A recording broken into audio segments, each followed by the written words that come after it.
Alors, bienvenue tout le monde encore une fois à la Minute du Président. Nous sommes mercredi. Donc, écoutez, aujourd'hui, je voudrais vous parler de deux sujets en particulier.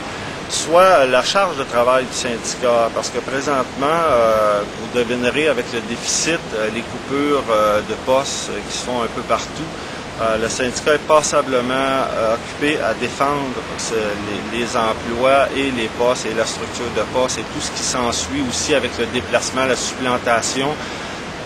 On peut dire que l'employeur nous fournit des dossiers sans arrêt parce que là, s'il faut dire les bonnes choses, l'employeur réduit ni plus ni moins les services. C'est ce qu'on dit et on continue à le penser. Donc, ça a un impact, ça, sur les conditions de travail de nos membres. Alors, donc, c'est des sujets, des grands sujets qui arrivent comme ça sur notre bureau de façon intempestive. Alors, on ne peut pas, évidemment, glisser ça sous le tapis. C'est un peu gros. À la suite, on se souviendra de Jacques Vigée. Alors, on se retrouve encore une fois devant une grande vague, un grand tsunami qui balaie le C3S.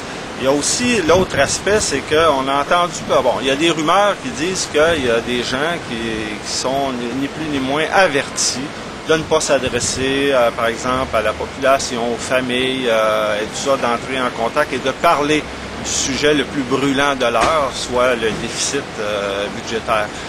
Donc, nous, ce qu'on vous invite à faire, c'est de nous signaler ou de nous appeler si jamais quelque chose comme ça vous arrive, si un chef de service vous interpelle pour vous dire, vous faire quelques reproches que ce soit. On aimerait être au courant pour être proactif là-dedans parce qu'on considère que les gens qui travaillent au C3S ne sont pas dépourvus de loyauté.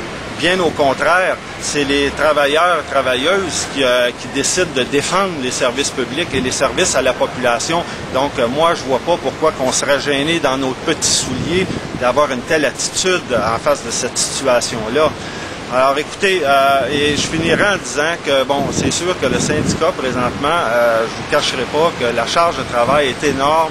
Alors oui, il y a des dossiers qui prennent plus de temps à se régler, qui traînent un peu.